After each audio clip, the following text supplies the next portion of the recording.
Hello అండి. ఈరోజు అయితే మీకోసం నేను అన్నవరం ప్రసాదానికి ఏమాత్రం తక్కువ లేకుండా ఉండే ప్రసాదాన్ని అయితే తీసుకొచ్చేసాను. ఈ ప్రసాదాన్ని ఎలా ప్రిపేర్ చేయాలో చూసేద్దాం. అన్నవరం ప్రసాదం ఎంత టేస్ట్గా ఉంటుందో ఈ ప్రసాదం కూడా అంతే టేస్టీగా ఉంటుందండి. ఈ ప్రసాదం కోసం మనం అన్నవరం వరకు వెళ్ళాల్సిన అవసరం లేదు. మన ఇంట్లో మనం చేసుకొని మన అమ్మవారికి అయితే నైవేద్యం పెట్టుకోవచ్చు. ఇప్పుడు ప్రాసెస్ చూసేద్దామండి. ఒక కడాయి వెలిగించేసుకొని అందులో నేనైతే జిఆర్బి నెయ్యి వాడుతున్నా అండి. ఈ నెయ్యి అనేది ఫ్రిడ్జ్లో పెట్టినందుకు గట్టిగా అయిపోయింది కొంచెం. జిఆర్బి నెయ్యితో మనం ఏ స్వీట్ చేసినా చాలా టేస్టీగా ఉంటాయండి.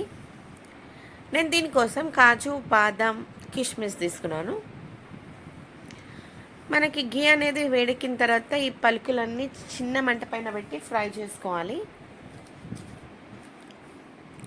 తక్కువ ఫ్లేమ్లోనే చక్కగా గోల్డెన్ బ్రౌన్ కలర్ వచ్చే వరకు ఫ్రై చేసుకోవాలండి.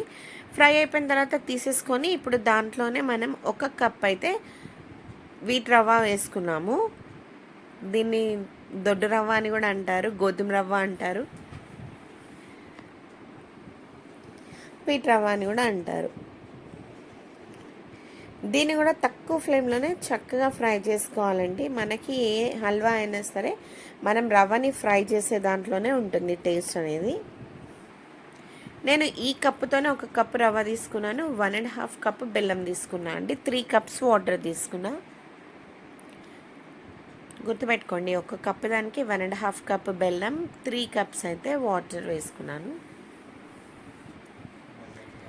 రవ్వ అనేది చక్కగా ఫ్రై అవ్వాలి.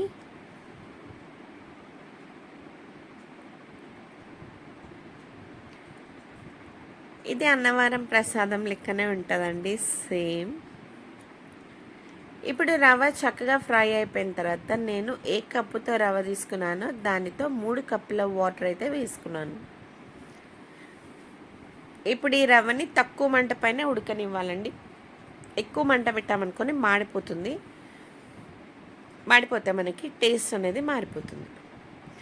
మనం ఎక్కడ రవ్వ అనేది కొంచెం కూడా అడుగంటకుండా మనం చక్కగా చూసుకుంటూ అక్కడే ఉండి చేసుకోవాలండి. అక్కడ పెట్టేసి పక్కకు వెళ్ళడానికి ఉండదు. 1 నిమిషం మనం పక్కకు పోయినా ఇది అనేది మాడిపోయే ఛాన్సెస్ ఎక్కువ వరకు ఉంటాయి కాబట్టి సో మనం అక్కడే ఉండి దీన్ని కుక్ అవ్వనివ్వాలి.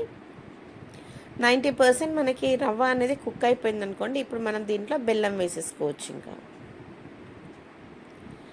రవ్వ కుక్ అవ్వకముందుకే బెల్లం వేసామనుకోండి మళ్ళీ రవ్వ కుక్ అవ్వదు. సో 90% వరకు అయితే మనకి రవ్వ అనేది చక్కగా కుక్ అవ్వాలండి. అప్పుడే అయితే మనం దీంట్లో బెల్లం వేసుకోవాలి. బెల్లం అంతా కూడా మనకి కరిగి రవ్వలో అంతా కలిసిపోయే వరకు మనం ఇలా తిప్పుకుంటూ ఉండాలి. మనం తిప్పలేదనుకోండి మొత్తం మాడిపోతుంది. మనమంతా బెల్లం అనేది అంతా కరిగి చక్కగా రవ్వకి పట్టేంత వరకు అలా తిప్పుకుంటూనే ఉండాలి. మధ్య మధ్యలో కొంచెం నెయ్యి అండి, మీకు నచ్చితే కొంచెం ఎక్కువ వేసుకోవచ్చు. నేనైతే తక్కువే వేసాను. మీకు బాగా నెయ్యితో కావాలనుకోండి ఇంకా కొంచెం నెయ్యి అయితే వేసుకోవచ్చు. ఎంత ఎక్కువ నెయ్యి వేసుకుంటే అంత టేస్టీగా ఉంటుందండి ఈ స్వీట్ అయితే.